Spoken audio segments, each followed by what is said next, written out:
Que fait-on? Qui sera responsable lorsque l'IA se trompe? Parce que oui, elle peut se tromper. On attaque qui? Le médecin, le pharmacien, le chercheur, le mathématicien qui a conçu son algorithme.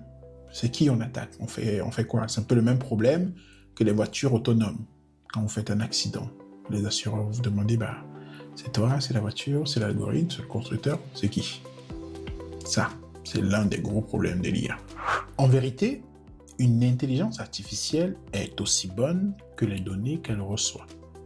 Si elle reçoit des données et fait son apprentissage avec des données biaisées, le résultat qu'elle va vous donner sera tout aussi biaisé ou incomplet, jusqu'à ce que vous vous rendiez compte. Et c'est très silencieux.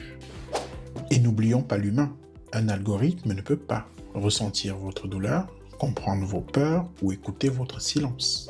Alors, l'IA va-t-elle remplacer les médecins et les pharmaciens d'ici quelques années? J'aurais tendance à dire que non, et je pense que jamais même en fait. Parce qu'en réalité, la santé, c'est pas juste une question de précision, de logique, c'est d'abord quelque chose d'humain.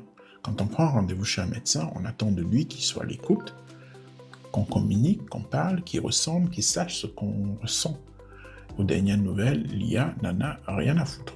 L'IA est une machine formidable que l'on doit utiliser. Dans le cadre de la santé, on l'a vu, ça sauve des vies. Ça aide, franchement, à diagnostiquer des pathologies. Mais elle doit être au service de l'humain et jamais l'inverse. Bon, après, si demain on est tous remplacés par des robots, ça c'est une autre histoire. Et vous, seriez-vous prêt à confier votre santé à une intelligence artificielle? Avez-vous déjà utilisé des chatbots comme ChatGPT pour diagnostiquer un problème? Je sais qu'il y a beaucoup de personnes qui le font.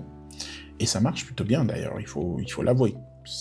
Il y a quelques erreurs, mais il faut s'avouer qu'il est très souvent juste, ChatGPT.